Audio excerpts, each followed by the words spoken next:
Everybody's got to bear with me. This takes a minute or two. If you think of the human psyche, we got the ego, which is like a little black dot in the middle of a greater thing that we would call the self, like the Jungian self with a capital S. And the self contains the collective unconscious, all the aspects of the unconscious, right? The hero's journey, the archetypes of the unconscious, all of the sort of intuitive stuff, right? When you, I would imagine, come up with great comedy material or any kind of material, it's coming from that self, coming from that deeper place, right? And even when Jung or Joseph Campbell describe the self, I have a little diagram in the War of Art where adjacent to this larger self, they'd have like 3 arrows, and the arrows are coming from what they call the divine ground, which I take to mean whatever greater force is out there, that will come to you. So this is a long way of saying that the ego, which is, right, your I part, the part that identifies with this body and with the ego, wants to be in control, right? The ego is where you drive down to the store, you get it, whatever it is, right? But when you're trying to tap into that greater intelligence, like if you're writing, if you're trying to come up to, if you're a musician, if you're any kind of creative person, you're trying to surrender to that self, to that greater self. And I feel like the ego hates that.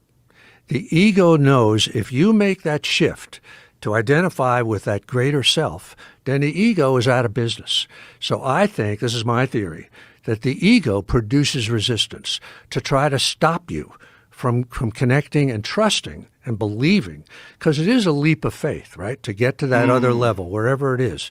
So the ego says to you, who do you think you are to try to tap into that thing? Who do you think you are to come up with this idea? It's been done 1,000,000 times better than you'll ever do it. You don't have the chops to do this. You're going to fall on your ass, et cetera, et cetera, et cetera. Or let me distract you. Why don't we chase some women? Why don't we get drunk? Why don't we hang out with our buddies? Whatever it is. But so I think that what the ego wants is to maintain its control, right? And if you make that shift into that greater self, that's when you really are starting to tap into great stuff. That's where the great stuff comes from. Yeah. Right? And that puts the ego out of a job. At least this is my theory, Joe. So I think that the ego produces it. I mean, it's interesting, sort of, animals don't experience resistance. I'm sure they don't, right? Right, but they also don't really experience creativity. True. But they're in that greater world, I think, naturally, Right. They're free. They're in that God energy, An eagle or somebody that's flying, you watch like the tiniest little wings or feathers even, control it. They're not thinking about anything, right? When they're hunting or whatever it is. So anyway, that's my theory on what resistance is. Now, Seth Godin, he's a believer that it's the Who is Seth Godin? I do not know. Seth Godin is a kind of a marketing guru, one of the earliest guys on the internet from way back when it first began, and is a great teacher of marketing and stuff like that, and also a wonderful guy. There he is, in the sense that he is highly ethical dude. Like when he talks about businesses, startups, and all the things that he's kind of helping people with, ethics is a huge part of it. So I really respect the guy. And he's a great deep thinker too. Now he thinks it's what he calls the lizard brain, the amygdala, which I'm not even sure what that is. I guess it's the reptile brain at the back of your head, that's what's producing something. It wants producing resistance. But anyway, I respect his thinking on that, but I think it's what I just explained to you. What you're saying makes a lot of sense.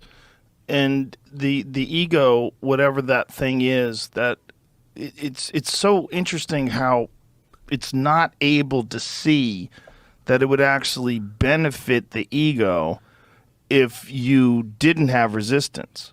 Yes. Which is really weird. Yeah, it's weird, isn't it? Yeah, because if the ego was wise and had like foresight, it could see the future. Go, if we just give in and relax and relinquish control, then we're going to come up with better stuff, and our life's going to be better. Be able to buy a nicer house. Yeah. Maybe be able to go on trips. Your work will do well. Everything will be good. it's a deep subject because also if you think about the ego's view of what life is, I'm going to go into some deep stuff for you don't mind You don't this have stuff, to right? clarify. Just The feel ego free. has a whole view. The ego believes that this material world is all there is, right? Yeah. The ego believes in death. The ego believes that when this body dies, we die, right? The ego believes that this flesh can be hurt, can be maimed, can be broken, et cetera, et cetera. So the ego is naturally lives in fear.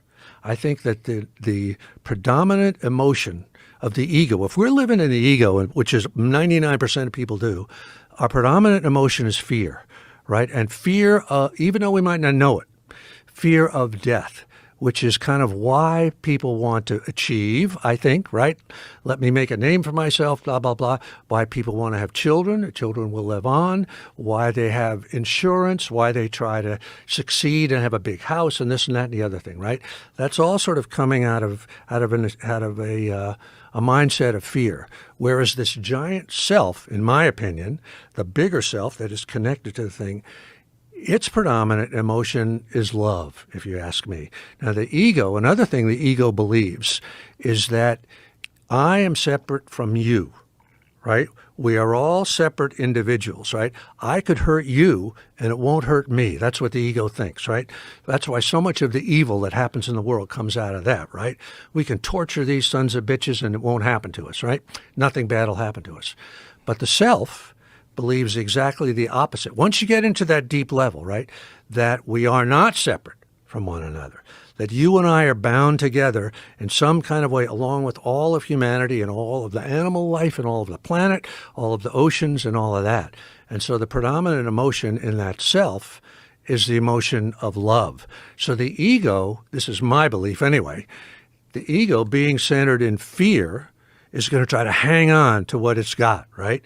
If the ego thinks that it's living our life, it's calling the shots, it's going to hang on to that, out of fear, and won't. That's why I think it's so strong. Resistance is so strong. When the closer you get to moving into that self, into that greater space, like if you're sitting down and trying to write a novel, and you get into a kind of a flow of it, that's what the ego is really afraid of.